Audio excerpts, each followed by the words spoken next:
ఇంట్లో 5గురు పిల్లలుంటే సందడి సందడిగా ఉంటుంది. ఈ 5గురు పిల్లల్లో ఎవరు ఎక్కువ అల్లరి చేసేవాళ్ళు? అంత అల్లరి లేదండి. ఈయనే అల్లరి.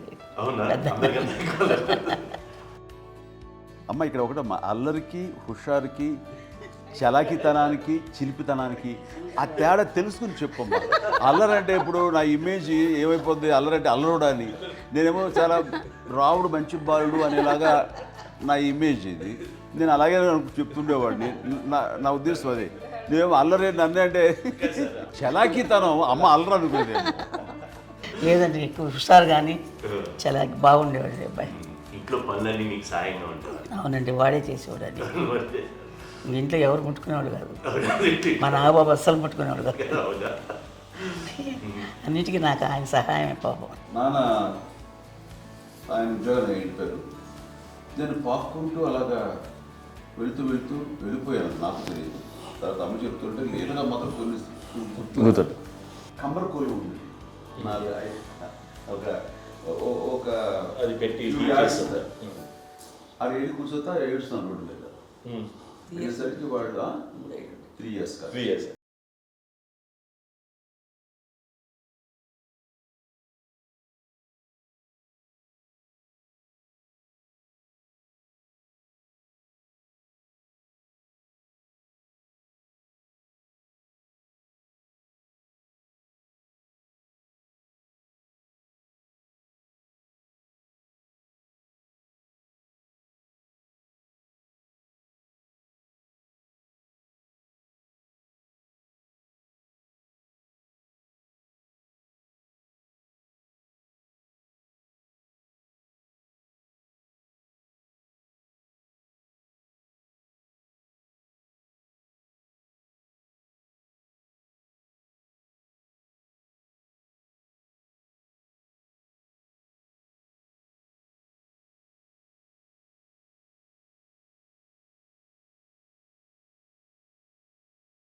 చెల్లెళ్ళకి ఇచ్చిన సలహా ఏంటి? అంటే ఇండిపెండెంట్గా ఉన్నాం కదా అమ్మ, ఎవరి మీద డిపెండ్ అవ్వద్దు. మీ పిల్లలు నువ్వే జాగ్రత్తగా నేర్చుకో, ఎవరిని ఇలా చేయకు, డిపెండెంట్గా పెట్టద్దు అని ఆవిడ మాకు బాగా ఎప్పుడు ఎక్కువ చెప్తుండేది. నాకు కొంచెం టఫ్ టైమ్స్లో కూడా ఆమె నీ పాటి నువ్వే ఉండాలి, ఎవరి దగ్గర ఉండదు, ఎవరింట్లో ఉండదు, మా దగ్గర కూడా ఉండదు, నీ ఇద్దరు దగ్గర మటుకు నువ్వే ఉండాలి. అది కష్టం కదండి అట్లా చెప్పడం. చెప్పారు, చాలా తక్కువ చెప్పారు. బట్ నాకు అదే ఇచ్చేది నేను ఇండిపెండెంట్గా అట్లా ఒకరి దగ్గర ఉంటే నీ గౌరవం తగ్గిపోతుంది, ఎక్కడ ఉండదు. అది చాలా నాకు చాలా ఇన్స్పైరింగ్ ఉండేది మాటలు. అది ఇప్పుడు కూడా అది చాలా హ్యాపీగా అనిపిస్తుంది అని చెప్పింది. అంతే కదా, ఇప్పుడు మనకి ఏదైనా రోగాలు వస్తే చేస్తాం, దాన్ని బాధపడుతుంది మనమే. బట్ తగ్గించేవాళ్ళు, కన్సర్న్ చూపించే డాక్టర్స్ ఒట్టుకోలు కిత్తలు కింద ఉండొచ్చు, కానీ పోరాడాల్సింది మనమే. నాకు సార్ కొంచెం ఏదో ఒక డిప్రెస్డ్ ఇదేదో వస్తే ఫేస్ ఒకటి, నేనేదో ఇంకా మా అందరి నుంచి నేను సపరేట్ అయిపోయినట్టు ఒక సిచ్యువేషన్ వచ్చినప్పుడు అమ్మ నన్ను పట్టుకుని I'm there for you. Yes, ఎవరు నువ్వు అన్న ఎస్ అన్న ఫ్రెండ్స్ కానీ ఎవరైనా సరే ఎప్పుడు కూడా అలోన్గా మటుకు అనుకోకు, నేను ఉన్నాను. ఆవిడ నన్ను పట్టుకొని ఇచ్చిన అఫెక్షన్ లేదా ఫీలింగ్ అసలు బలం అన్నమాట. ఇంకా ఏమైనా చేయగలను నేను, పర్లేదు లైఫ్లో నాకు ఏదైనా సాధించగలను అన్న ఒక భరోసా తల్లి దగ్గర నుంచి రావడం అనేది నాకు ఎవరు అవసరం లేదనిపించింది. అంత స్ట్రాంగ్గా ఆవిడ support, very strong, very practical. అంత స్ట్రాంగ్ చేసింది నాన్న అని చెప్పండి. మా పిల్లల విషయంలో మేము కూడా మేబీ అంత స్ట్రాంగ్ కాదేమో, సెన్సిటివ్గా ఉంటాం, కానీ అమ్మ మటుకు చాలా స్ట్రాంగ్గా ఉండి మమ్మల్ని కఠినంగా ఇలాగే ఉండాల్సింది, ఇలా ఉండండి అప్పుడే మీరు నేర్చుకుంటారు. ఇక్కడ అమ్మ పాజిటివ్నెస్ గురించి ఇంకో మాట చెప్పాలి.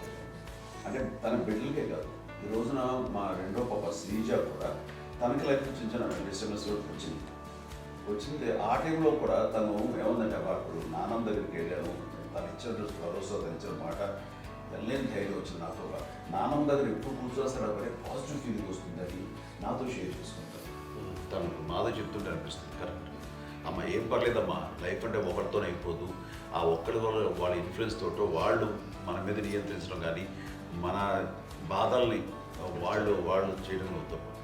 జస్ట్ నువ్వు నీ గురించి నీ మనసులో ఏదనిపిస్తే నీ గుడ్ ఫీలింగ్ ఏదిస్తుందో ఆ ఫీల్ ప్రకారం వెళ్ళిపోదు. అంటే ఆ జనరేషన్ పీపుల్ ఎక్స్పెక్ట్ అలా కాదు, ధైర్యం ఉండి అందరికీ ధైర్యం బాగా నూరుకొస్తారు. ఫాదర్ కూడా, మా నాన్నగారు కూడా అస్సలు ఎప్పుడు అనేవాళ్ళు, ఎప్పుడు మీరు పెట్టే చెయ్యి మీరు ఎప్పుడు పైన తప్ప తీసుకుని ఎలా ఉండకండి, చేతులు పెట్టుకొని అనే అట్లాంటివి చెప్తుండేవాళ్ళు. అందుకని మాకు ఇండివిజువాలిటీ మాకు బాగా, ఎప్పుడు కూడా ఒకళ్ళని అడగడం అని, ఈవెన్ బ్రదర్స్ని అడగాలన్నా కూడా మాకు అది పడిపోయింది మైండ్లో, కొంచెం కష్టంగా ఉంటుంది. సో నాకు అంటే ఆవిడ మా అమ్మ ఏదన్నా కొంచెం డిప్రెస్ అయినా నేను చాలా ఎక్కువ అమ్మకి షేర్ చేసుకుంటే అన్నయ్య కూడా లేడు. అన్నయ్య ఉన్నప్పుడు ఓకే, లేనప్పుడు నేనే ఎక్కువ షేర్ చేసుకున్నాను. బట్ ద బెస్ట్ థింగ్ మా అమ్మ దగ్గర నుంచి హగ్ అండి. ఈరోజు కూడా మా అమ్మని హగ్ చేసుకోకపోతే అంటే అది నాకు మా అందరిలోనూ, అంటే ఆవిడ పెద్ద చదువుకున్న వ్యక్తి కాదు, పెద్దగా బయటికి వెళ్ళి నా ఎక్స్పోజర్ కాదు, కానీ ఇవాళ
చెప్పాలంటే మీ అందరికీ ఆవిడ ఒక వైఫై లాంటిది.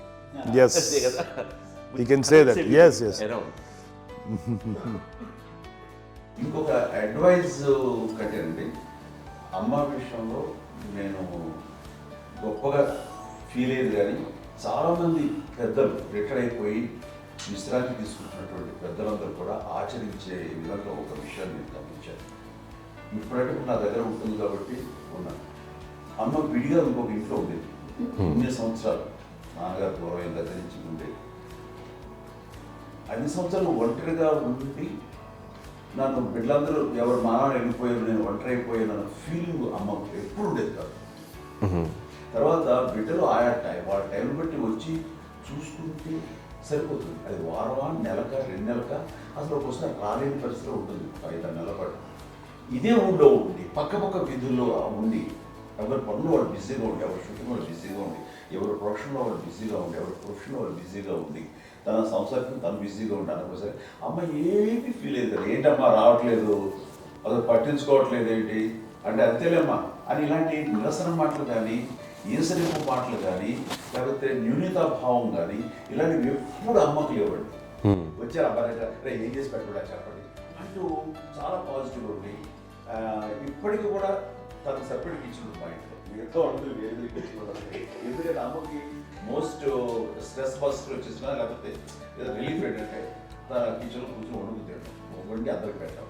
ఇప్పటికీ కళ్యాణ్ బాబు అక్కడక్కడ తిరిగేసి ఎక్కడెక్కడో చేసి నిరసనలు చేసి అన్ని రకాలుగా చేసి వస్తే అమ్మకి చాలా జాలి. ఆడేదో ఇంక మేము గుడ్లో కష్టపడుతున్నాం కానీ ఆడి ఎంతలో వెళ్ళేదో మీ టీవీలో వాటిలో అది ఎక్కువగా చూపించేసరికి వాడే కష్టపడతారు, మేము కష్టపడలేదు ఫీల్ అమ్మకి. అందులో వాడు రాగానే ఎలా వచ్చావా అని అమ్మ ఎక్కడ కళ్యాణ్ బాబు అంటే ముందు అమ్మను కానీ ఎక్కడ కళ్యాణ్ బాబు తను ఎక్కడ ఉంటాడో ఏముంటుందో తెలుసు. అది తెలిసిన తర్వాత ఎక్కడ తను వాడికి ఇష్టమైన బిర్యానీ అవి చేసి చక్కగా పంపించి అన్నీ చేస్తుంది. అట్లాగా బిడ్డలకి పెట్టడమే తప్ప బిడ్డల నుంచి ఈ వయసులో ఎక్స్పెక్ట్ చేయడం లేకపోగా కొంచెం పట్టించుకోవట్లేదు అనే ఒక న్యూనత భావనలోకి వెళ్ళిపోయి సైకలాజికల్ డిప్రెస్ అయ్యే మదర్ మాత్రం కాదు. ఆ రకంగా మాకందరికీ భరోసా. మేము కూడా పెద్ద అయినా బిడ్డలు వాళ్ళ ప్రవృత్తి ఉద్యోగరీత్యాల వాళ్ళు వృత్తిరీత్యా వాళ్ళు దూరం అయిపోయి మనల్ని చాలా కమ్యూనికేషన్ గ్యాప్ వచ్చినా సరే బిడ్డలు నాకు దూరం అయిపోయి పట్టించుకోవట్లేదు. ఇలాగే చూసావా వెళ్ళి ఎంత ఇదిగా వదిలేయేవాళ్ళు గురించి ఇప్పుడు ఏమైపోయాను అన్న ఇంత కించెం బాధపడలేదు వాళ్ళకి అంటూ నెగిటివ్ సైడ్ ఆలోచించే విధానం లేనే లేదు. అది మా అందరికి ఎంత కంఫర్టబుల్ అంటే అంత ఇంతగా ఎంచుకోకపోతే మాధవ చూసుకుని మాధవ లేకపోతే నాగబాబు వెళ్తుంటాడు కళ్యాణం వల్ల మా విజయం చూసుకుంటున్నది సరే నాకు కళ్యాణ్ బాబు తను చూసుకుంటుంటాడు. ఇలా ఎవరో కూడా వెళ్తూ ఉంటాం. అమ్మ మాత్రం అది వెరీ గుడ్ హెల్దీ. నేను చాలా మంది తల్లిదండ్రులు చూశాను, అవును, వాళ్ళు చాలా ఇబ్బంది పడుతూ ఉంటారు.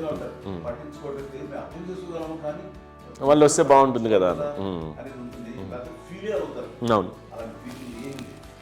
పైగా బిడ్డలు వస్తే వాళ్ళకి ఏం చేసి పెట్టాలా అనే ఆలోచన. అది వెరీ హెల్దీ. చాలా మంది ఆచరించాల్సిన గొప్ప విషయం అనుకుంటాను. చిన్నప్పుడు అన్ని ఆనందాలేనా, మర్చిపోలేని దుఃఖాలు కూడా ఏవైనా ఉన్నాయా? అమ్మ చెప్పాలంటే ఓపికకి, గృహిణిగా తన బాధ్యతలు నిర్వర్తించడానికి అండ్ అన్ని రకాలుగా టేకింగ్ కేర్, దీనికి ఒక మంచి ఉదాహరణ నేను చెప్పగలను. అది తలుచుకున్నప్పుడు నాకు చాలా ఉద్యోగంగా ఉంటుంది, నాకు చాలా కంటితలు వచ్చేస్తుంది. అమ్మకి మేము 5 బిడ్డలు అండ్ పురిట్లోనూ 1 year పెరుగో 2.5 years పెరుగో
నెక్స్ట్ రిచువల్స్ ఎలా చేయాలో, పెంపకాలు ఎలా చేయాలో తెలియదు. అందరూ చిన్నపిల్లలే.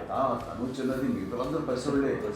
సో ఇలాంటి పరిస్థితుల్లో కమ్యూనిటీ వచ్చిన చుట్టుపక్కల వాళ్ళు వీళ్ళు వచ్చి చేయాల్సిన కార్యక్రమాలు చేశారు. ఆ సమయంలో నాకు ఎక్కడో కమ్యూనికేట్ చేసి డిపార్ట్మెంట్ ద్వారా నాన్న వచ్చేసరికి అన్నీ అయిపోయింది. ఇప్పటికీ నాకు మేము ఇలా ఎన్ని పురుషులు ఎన్నుకుంటున్నామంటే ఎలాంటి ఇది లేకుండా జాగ్రత్త అనే ఒక హెచ్చరికలాగా చేస్తూ అండ్ పంపించాలని సపోర్ట్ చేసి అండ్ ఇప్పుడైతే నా మీద ఎంత నమ్ముకుంటే నేను ఏం నిర్ణయం తీసుకున్నా మరో అండ్ తనకి హాస్పిటల్ అంటే పెద్ద ఫోబియా. నేను ఎక్కడికి వస్తాను హాస్పిటల్ రాను. ఈ మధ్యకాలంలో సరే అమ్మకి మోకాల ఆపరేషన్ జరిగింది. అమ్మను కొంత బాధపడుతున్నావు, అసలు ఈ రోజున వచ్చిన మెడికల్ అడ్వాన్స్మెంట్లో నీకు అసలు ఏ బాధ తెలియకుండా మోకాల ఆపరేషన్ రీప్లేస్ చేస్తారు అని వీళ్ళందరూ చెప్పాలి.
అదే అబద్ధం అండి. అది అన్నయ్య నన్ను గౌరవంగా మాట్లాడుతున్నాడు కానీ అన్నయ్య అవుట్ ఆఫ్ ప్రొటెక్షన్ మాట్లాడుతున్నాడు కానీ అవుట్ ఆఫ్ మాట్లాడుతున్నాడు కానీ అసలు ఎప్పుడు ఏ పని చేయలే.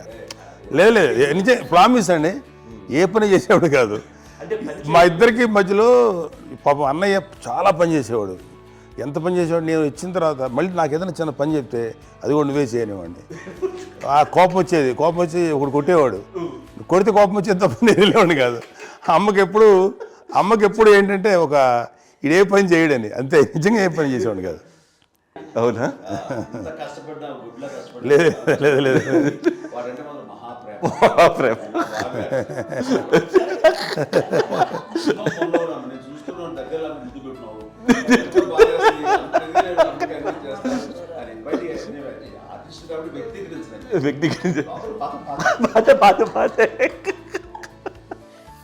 చిన్నది కాబట్టి చివరిది కాబట్టి తనంటే బుద్ధండి, నేను పెద్దోడు కాబట్టి నేను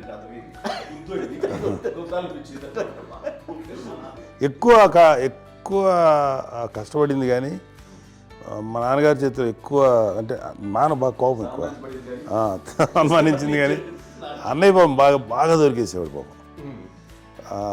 ఒకసారి అంటే మరి మాకే అనిపి ఏంటి ఇంత దారుణంగా ఉంది నాన్న మీద కోపం వచ్చేది నాకు.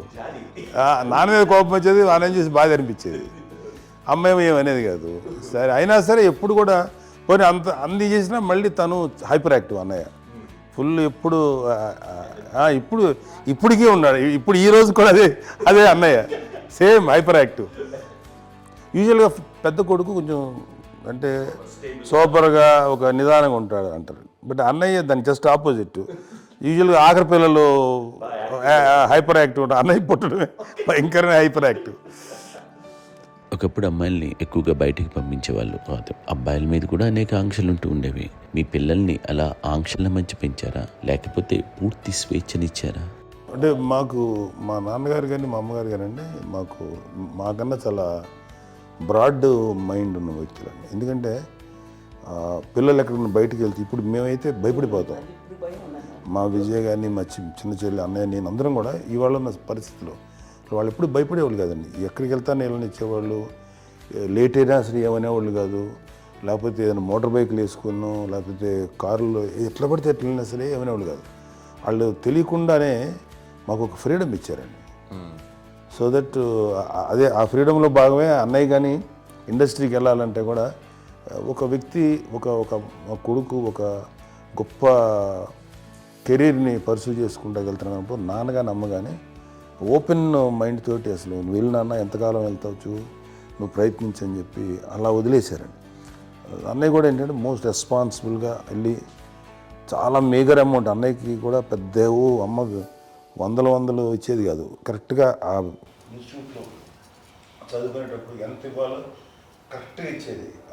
తనకి ఎక్స్ట్రా ఖర్చు పెట్టుకుంటే అంటే అట్లా ఉండేది అంతే కదా.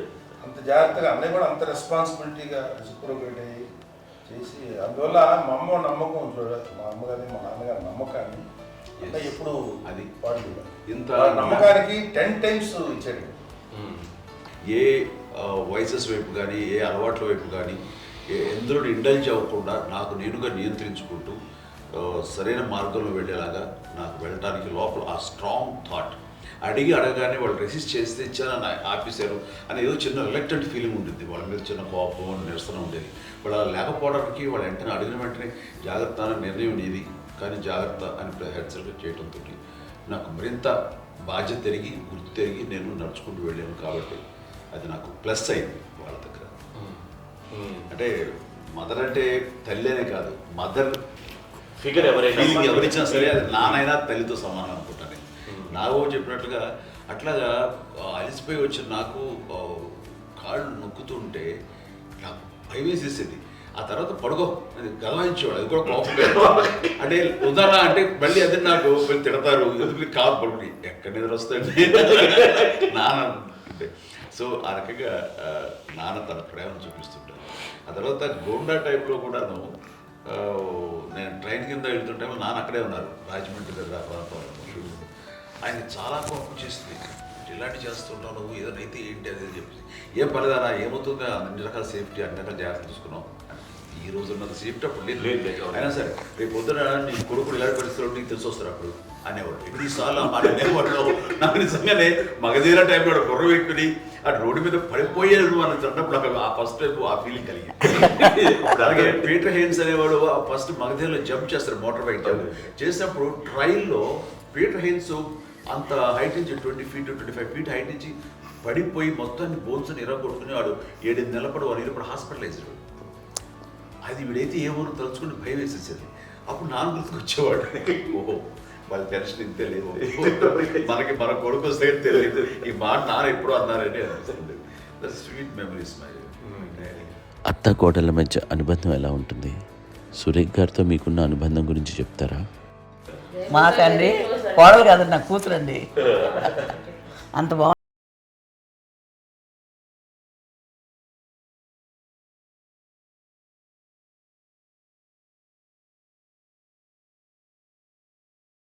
మీది ఒక అందమైన ఉమ్మడి కుటుంబం, అందరూ కలిసి ఉంటారు.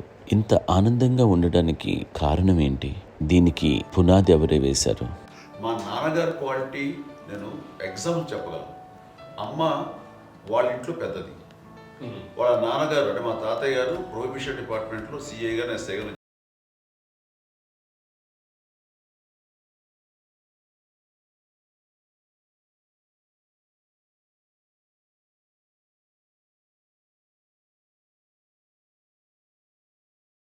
అమ్మ కాకుండా 4 బిడ్డలు, అమ్మ తర్వాత అబ్బాయి తర్వాత 3 ఆడతారు.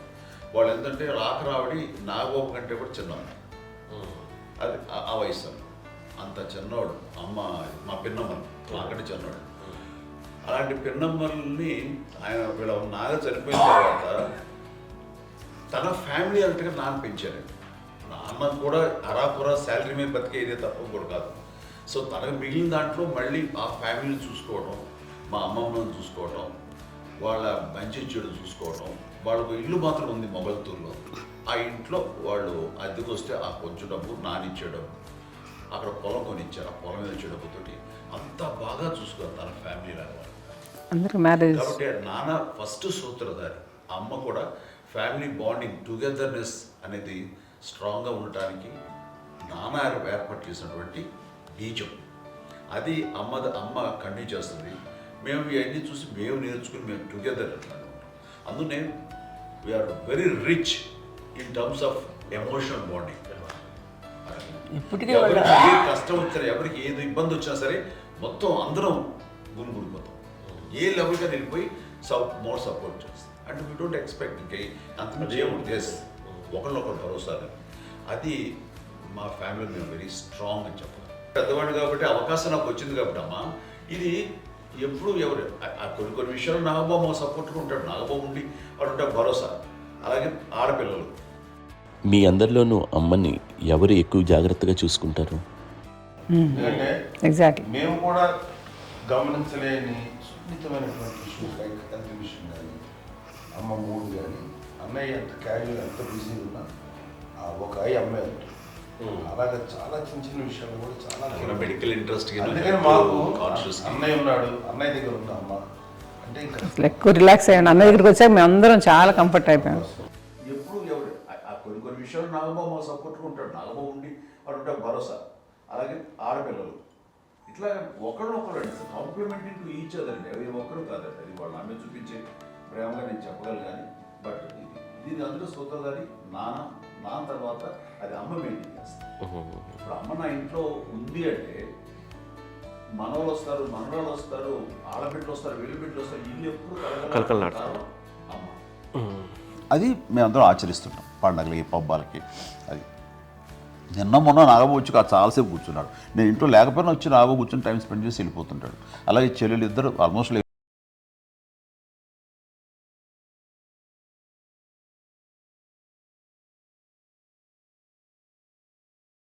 వాళ్ళకి మీరు ఇచ్చే సలహా ఏంటి? కలిసి ఉంటే బాగుంటుందండి. పిల్లలు తల్లి కలిసి ఇంకా అక్క చెల్లెలు తమ్ముడు అందరూ కలిసిమెలిసి ఉంటుంది. అన్యోన్యం అంతా సంసారం నిలబడుతుంది. లేకపోతే ఏముందండి, ఇక్కడ వెళ్ళిపోతారు, విడిపోతే ఎక్కడ ఎవరు వాడు అంతే. ప్రేమలు ఇప్పుడు లేవండి, తగ్గిపోయింది. మెకానికల్ చాలా మటుకు ఏదో ఇంకా వాళ్ళ పనులు చేసుకోవడం ఏదో జరిగిపోతూ ఉంది అనుకోండి. అంత ప్రేమలు ఎక్కడ లేవండి ఇప్పుడు ఈ రోజు. అంటే ఒకప్పుడు ఒకళ్ళకి ఇంకొకళ్ళు భరోసాగా ఉండేవాళ్ళు. అంటే అందరూ కలిసి సపోర్ట్గా ఇది చేయడం. ఎందుకంటే వీళ్ళ పెద్దనాన్నగారి పిల్లలు కూడా ఆయన చూసేవారు. మా నాన్నగారు అన్నయ్య గారు నాన్నగారు వాళ్ళ బిడ్డలు కూడా వాళ్ళ ఇక్కడే పిల్లలు ఉన్నారు. నేనే పెళ్లి చేశాను. వాళ్ళు కూడా అమ్మాయి వాళ్ళ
మించింది ఎన్ని ఆస్తులు వచ్చాయి ఫిజికల్గా అనే దాని మీద కంటే కూడా ఇవి ఆస్తిగా తీసుకుంటూ నేను విలువ ఎరిగి గుర్తెరిగి దాని ప్రభావం తెలుసుకుని అది కనుక మనం ఇచ్చిపుచ్చుకుంటే ఫ్యామిలీలో అంటే దాని మించిన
మా చెల్లెలు కూడా వస్తుందని అనుకోవట్లేదు, సూర్య కూడా రేపు ఉంటుందని నేను అనుకోవటం లేదు. అలాంటి గొప్పగా ఇది. అండ్ ఆ రకంగా షీఈ్ వెరీ చాలా గొప్ప జన్మ. అమ్మకి చిన్న మానసికంగా చిన్న ఏదో ఒక డిప్రెషన్ అది వచ్చింది. ఏదో నాన్న గుర్తుకొచ్చో, నాన్న లేరనో, లేకపోతే వాళ్ళ అమ్మగారు కూడా అదే టైం చనిపోయారనో, తన దగ్గర ఉంటారు ఏదో ఉన్నప్పుడు మేము అందరం సపోర్ట్గా ఉండి రామకున్నా నా దగ్గర ఉందిగా అని చెప్పేసి అప్పట్లో అమ్మ వేరేగా ఉంది. ఉన్నప్పుడు ఒకటే మాట అన్నాను, అమ్మ నీలాంటి గర్భం అంటే అంజనమ్మదే గర్భం అని బయట ఎన్నోసార్లు నా ఫ్రెండ్స్ కానివ్వండి, బయట కానివ్వండి, కొన్ని సందర్భాల్లో మీటింగ్లో కానివ్వండి, స్పీచెస్లో కానీ అన్నవాళ్ళు ఎంతోమంది అన్నారు. వాళ్ళ మాట అంటే రీజన్ తెలుసా నీకు? కోటాను కోటల్లో ఎంతమంది తల్లులకు నీకు వచ్చిన అదృష్టం, నీకు లభించినటువంటి గౌరవం లభిస్తున్నాం. బిడ్డలు ఎంతోమంది చేత కొనియాడబడుతున్నారు, ఎంతోమందికి సహాయపడుతూ ఆ రకంగా వాళ్ళందరి యొక్క ఆశీస్సులు పొందుతున్నారు. కానీ ఎంతోమందికి నిరంతరం హెల్ప్ చేస్తూ వాళ్ళ ఇది చూసుకుంటున్నారు. అవి ఆ భగవంతుడు మీరు చేస్తున్న పూజలో ఉన్న ఆ భగవంతుడు మన నెక్స్ట్ తరాలకు కూడా మనకి ఇలాంటిది వారసత్వంగా ఇస్తూ అదే రకంగా కొనసాగించేలాగా మాకు అదృష్టాన్ని ఇచ్చారు. ఇంతమంది ఎవరు నీ నుంచి వచ్చిన వాళ్ళే, నీకు నీ ఎంత గొప్ప గర్భం, ఎంత గొప్ప జన్మ నీది. వాటికి నువ్వు ఇలా అవటమేంటి? ఎంతసేపు ఇది హై లెవెల్లో ఉండాలి ఫీలింగ్స్గా నువ్వు కానీ. అంతే నువ్వు ఇలాగా కుంగిపోవడం ఏంటమ్మా చెప్పినప్పుడు ఇది నీది కాదు, నాది కాదు, నువ్వు నమ్ముకున్న భగవంతుడు నీకు ఇచ్చింది అనుకుంటావు కదా. నువ్వు ఆ భగవంతుడి కృతజ్ఞత తీర్చుకోలేక ప్రతిరోజు ఆయన ధ్యానించు, ఆయన పూజలో ఉండు, నీకు ఆయనే ధైర్యం ఇస్తాడు. అంతేగాని నువ్వు నెగిటివ్ సైడ్ ఆలోచించుకోమ్మా. మా అందరికీ పాజిటివ్నెస్ ప్రివైల్ చేసిన దానివి, ఇచ్చిన దానివి, అందించిన దానివి. అలాంటి నువ్వు నెగిటివ్ వైపు వెళ్ళిపోకూడదు అంటే అంతే. మళ్ళీ అటుపక్క ఎప్పుడు గెలలేదు. ఆంజనేయ స్వామి భక్తి ఆయనలో ప్రవేశపెట్టి చెప్పాలంటే ఆయనకి నేనే నేను నన్ను దేవుడు ఇంట్లో నేనే ఇంట్రడ్యూస్ చేశాను. నానంత ప్రగాఢంగా నమ్మి ఆయన దానివల్ల లబ్ధి పొందారు. ఆయన అందులో మమ్మల్ని మించిపోయే స్టేజ్కి వెళ్ళిపోయారు. ఆయనతోటి ఆంజనేయ స్వామితో ఇంటరాక్ట్ అవుతూ అట్లా ఆయన నమ్ముకుంటుంది. ఆయన నానంటారు అంతా నా గురువు, నా పెద్ద కొడుకు పెద్దోడే. గురువు